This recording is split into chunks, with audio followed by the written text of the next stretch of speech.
एक आदमी जो बहुत गरीब था, मरकर ऊपर पहुंचा तो सोच रहा था कि हमें तो लगता यहाँ भी नरक ही मिलेगा। कुछ देर बाद भूख लगी तो सोचा कि खाना मिल जाता तो अच्छा रहता। सोचने की देर थी कि खाना सामने था। खाने के बाद सोचा कि बिस्तर मिल जाता तो सो जाते। बिस्तर मौजूद था, सोकर उठे तो मनोरंजन की सूझी। नाचने वाली मौजूद थी, कहने का मतलब कि वह जो सोचते गए होता गया। बहुत खुश थे कि चलो स्वर्ग का सुख तो मिला।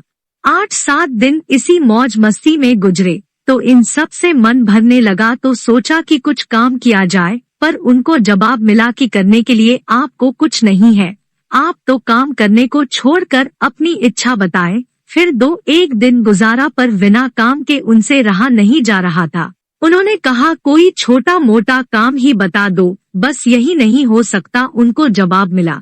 एकाध दिन बाद उनको भोजन, बिस्तर, नाच गाना बुरा लगने लगा। वह बोले मुझे काम बताओ। तब भी उनको वही उत्तर मिला कि काम नहीं है। वह बिना काम के बुरी तरह उकता गए थे। उन्होंने जीवन भर काम ही किया था। जब उनकी एक न सुनी गई तो उन्होंने फैसला किया कि वह नरक में चले जाएंगे, वहाँ तो काम तो करने को मिलेगा। उन्होंने कहा कि उनको काम नहीं देते तो नरक में भेज दो। एक दूत ने हंसकर कहा यह नरक ही तो है, क्या आप इसे स्वर्ग समझ रहे थे? वह निराश होकर रह गए। आप स्वयं अनुमान लगा लीजिए कि स्वर्ग क्या होता है और नर्क क्या होता है।